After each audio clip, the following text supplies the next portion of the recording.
कैसे आती है? तरीका क्या है? तरीका है कि वो गोप गोपियां माने गुप्त संबंध जोड़ने वाले एक बाप से सब प्रकार के संबंध जोड़ते हैं, अनेकों से संबंध नहीं जोड़ते, और संबंध भी गुप्त रूप में जोड़ते हैं। गुप्त दान महाकल्याण। ऐसे नहीं कि जो संबंध जोड़े वो दुनिया में बखान करते फिरें कि हमने भगवान बाप के साथ ऐसे ऐसे ये कर्मेंद्रियों से संबंध जोड़े। नहीं, तन अर्पण करना, धन अर्पण करना,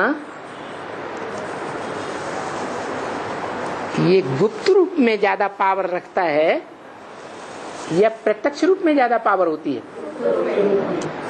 एक हाथ लेने वाला बुद्ध रूपी और दूसरा हाथ देने वाला, तीसरे को पता भी नहीं चले, उसको कहते हैं गुप्त दान, महाकल्याण।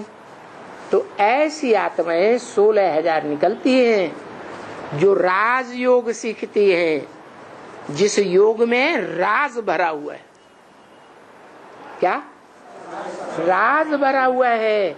ये राज की बातें कृष्ण बच्चा सीखेगा या सिखाएगा, या जो बड़ा होगा सगीर होगा वो सिखाएगा? छोटा बच्चा राज की बातें जानता है या बड़े होने पर पता चलता है? बड़े होने पर पता चलता है। तो ये तो गीता मनुष्यों ने खंडित की हुई है, जो समझ लिया है कि कृष्ण गीता का भगवान है, जो कृष्ण बच्चे के रूप में भारतवर्ष में पूजा जाता है, बड़े रूप में भारत में पूजा नहीं जाता। अब सवाल ये है, कृष्ण तो 16 कला संपूर्ण, 16 कला संपूर्ण कृष्ण किसका बच्चा है? 16 कला संपूर्ण तो भगवान बनाता है, नर से नारायण भगवान बनाता है, कोई मनुष्य गुरु तो बनाता नहीं। 16 कला संपूर्ण बनाने वाला रचयिता है और बनने वाला रचना है। रचना बड़ी या रचयिता बड़ा? रचयिता बड़ा। तो जो कृष्ण को गाते हैं कीर्तन में, हे कृष्ण नारायण वासुदेव, कृष्ण भी कहते हैं, नारायण भी कहते हैं। मन वही आत्मा कृष्ण का पार्ट भी बजाती है सतयुग में, वही आत्मा नारायण का भी पार्ट बजाती है। तो वो कृष्ण कहो नारायण कहो,